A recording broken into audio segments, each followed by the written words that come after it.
இது டே 7 தினமும் ஒரு வீடியோ சேலஞ்ச். என்னடா காலைல மூஞ்சில் ஏதோ போட்டுருக்குன்னு நினைக்கிறீங்க. பப்பாளியை போட்டு மூஞ்சி ஃப்ரெஷ் பண்ணேன். என்னமோ கருகி இருக்கேன்னு பார்த்தேன். இல்லை கருகிலடா, அதுதான் புளி சாப்பாடோட ரெசிபினாங்க. அதுக்கப்புறமா குளிச்சுட்டு காயப்பட்ட துணியை எடுத்துகிட்டு அதை மாற்றிட்டேன். நேராக ஆஃபீஸ் போனதுக்கப்புறம் தான் மூஞ்சில் ஏதோ ட்ரையாக அந்த மாதிரி ஃபீல். டக்குன்னு தண்ணி எடுத்து மூஞ்சை கழுவிட்டேன்.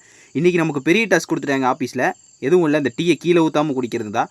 இப்படியே முடிச்சக்கப்புறம் வீடியோ எடுக்கலான்னு கேமரா வச்சுங்க. பாட்டில் என்னையே மறைச்சிருக்கிறதே கொஞ்ச நேரம் கழிச்சு எனக்கு ஞாபகம் இருந்துச்சு. அதை எப்படியே எடுத்து முடிச்சக்கப்புறம் முன்னாடி இருக்கிற ஃபேனை ஓட வச்சே ஆகணும். ஏன்னா ரொம்ப வேர்த்து தள்ளிடுச்சு. ஃபேனுக்கு யாரோ சூனியை வச்சிட்டாங்க. கொஞ்ச நேரம் நல்லா ஓடுது, கொஞ்ச நேரம் ஆஃப் ஆயிடுறாங்க. அப்போ தான் நான் வச்சு அதை சார்ஜ் போடுங்கிற விஷயம். அதுக்கப்புறம் மதிய உணவுக்கு அப்புறம் ஒரு ஜவான் போஸ்ட் கொடுக்கலான்னு கொடுத்தேன். அது ஜவான் மாதிரி இல்லை, நானே ஒத்துக்கிறேன். அதுக்கப்புறம் மதிய வேலையில் ஒரு நொறுக்கு தீனியாக பாப்கார்னை வாங்கிட்டு வந்து உட்காந்து தானே இருந்துச்சு. மழை அடித்து ஊற்றுது. நல்ல வேலை உள்ளே வந்ததுக்கப்புறம் ஊற்றிச்சேன். நானும் மனசாத்திட்டு வீட்டுக்கு வந்ததுக்கப்புறம் இன்றைக்கி துவையில் அடிச்சுன்னு ஊற்றினேன் வித் சாப்பாடோட தான். அப்படியே பார்த்துட்டே இருக்கும்போது நம்ம அல்லு அர்ஜுன் படம் அதோ வைகுண்டபுரத்திலே அதை பார்த்துட்டு இன்றைக்கி நாளை முடிச்சிட்டேன். மறக்காமல் என்ன ஃபாலோ சப்ஸ்கிரைப் பண்ணிருங்க. பீஸ்.